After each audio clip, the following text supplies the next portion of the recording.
नमस्कार, मैं Mohan Dubey. VSRS news में आप सभी का स्वागत है।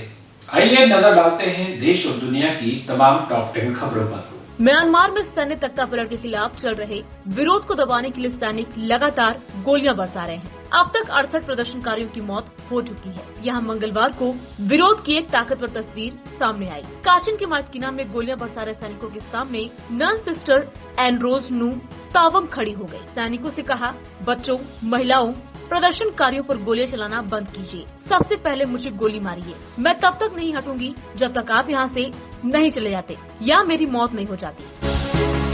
उत्तराखंड में सियासी उठापटक के बीच तीरथ सिंह रावत को नया मुख्यमंत्री बनाया गया है। तीरथ सिंह रावत पौड़ी गढ़वाल से लोकसभा सांसद हैं। पूर्व सीएम देवेंद्र सिंह रावत ने तीरथ के नाम की घोषणा की। इससे पहले राज्य में नए सीएम को लेकर सस्पेंस बना हुआ था। इनमें धन सिंह रावत और सतपाल महाराज का नाम सबसे आगे चल रहा था। आखिरकार तीरथ सिंह रावत बने उत्तराखंड के नए सीएम। विधायक दल की बैठक में तीरथ सिंह के नाम पर सभी ने अपनी सहमति दी। तीरथ सिंह रावत पौड़ी गढ़वाल से लोकसभा सांसद हैं। बीजेपी संसदीय दल की बैठक खत्म हो गई है। इस बैठक में 5 राज्यों में होने वाले चुनाव को लेकर भी चर्चा हुई। इस बैठक को संबोधित करते हुए पीएम मोदी ने कहा कि पश्चिम बंगाल में पार्टी की जीत सुनिश्चित है। कोरोना की वजह से ये बैठक 1 साल बाद हुई। इस बैठक में पीएम मोदी, दूसरे केंद्रीय मंत्री और अधिकांश सांसद मौजूद रहे। बीजेपी संसदीय दल की बैठक को संबोधित करते हुए प्रधानमंत्री मोदी ने कहा कि बंगाल में पार्टी की जीत सुनिश्चित है। साथ ही सांसदों से कहा कि जिनको भी जिन राज्यों में चुनाव की जिम्मेदारी सौंपी गई है उसे अच्छे से निभाना चाहिए। पीएम मोदी ने सभी सांसदों से आजादी के 75वें वर्ष की तैयारी में जुटने को कहा।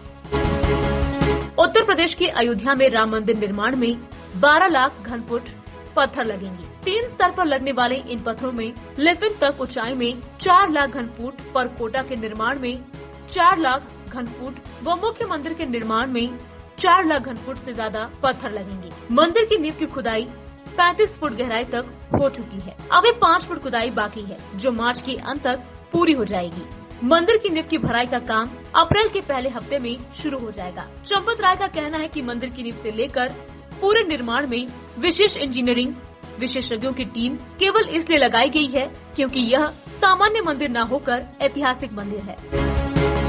महाशिवरात्रि पर शिव पार्वती विवाह के उत्सव का क्रम मंगलवार शाम से विश्वनाथ मंदिर के महंत आवास पर भी आरंभ हो गया। टेढ़ी नीम स्थित महंत आवास पर बाबा के रजत विग्रह का प्रतीक आगमन हुआ। संध्या बेला में शिव को हल्दी लगाई गई। इसके पहले बसंत पंचमी पर बाबा श्री काशी विश्वनाथ की प्रतिमा तिलकोत्सव हुआ था। हल्दी की रस्म के लिए गवन हिरों की टोली संध्या बेला में महंत आवास पहुंची।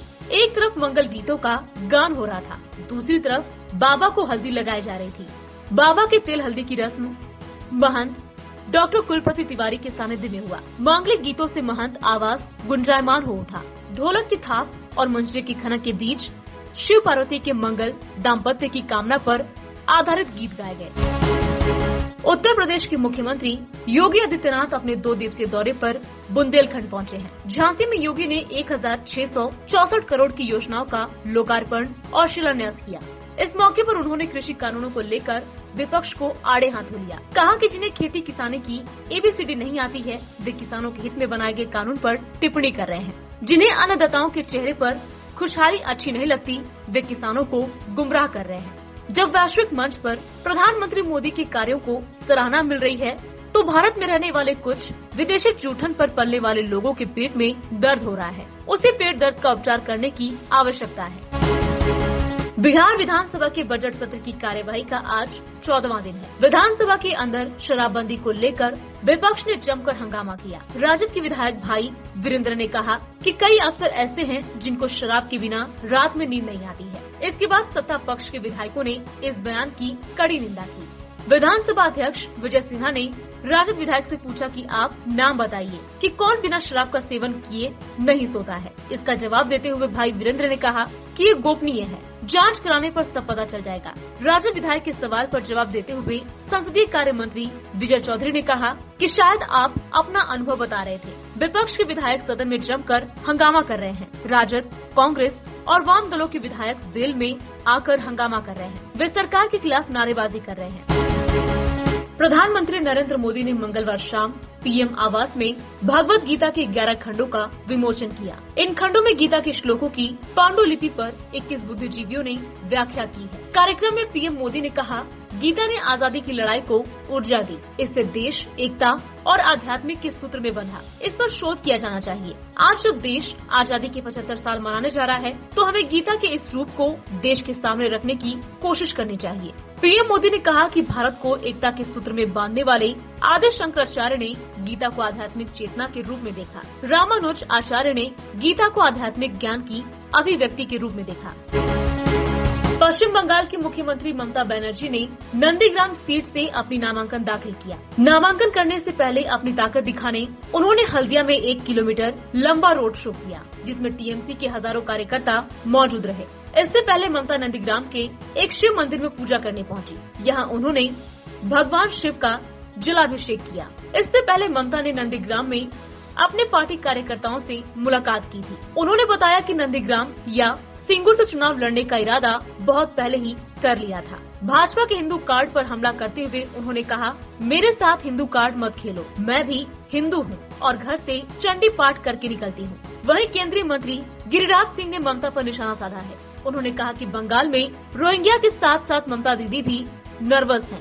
अब उन्हें समझ नहीं आ रहा कि मंदिर जाए या मस्जिद। एपीएस सचिन वजह की गिरफ्तारी पर महाराष्ट्र बीजेपी के नेता अड़े हुए हैं। तमाम बीजेपी नेताओं ने बुधवार को विधानसभा की सीढ़ियों पर बैठकर महाराष्ट्र सरकार के खिलाफ जमकर विरोध प्रदर्शन किया। ये सभी बीजेपी नेता सचिन वजह की गिरफ्तारी की मांग मनसुख हिरेन हत्या मामले में कर रहे हैं। बीजेपी के बढ़ते दबाव के चलते गृह मंत्री अनिल देशमुख ने मनसुख हिरेन हत्या मामले में एपीएस सचिन वजह को क्राइम ब्रांच से हटाने का आदेश दिया है। अब सचिन वजह को पुलिस महकमे में किसी दूसरे विभाग में ट्रांसफर किया जाएगा। अनिल देशमुख ने इस बात की जानकारी महाराष्ट्र विधानसभा में दी।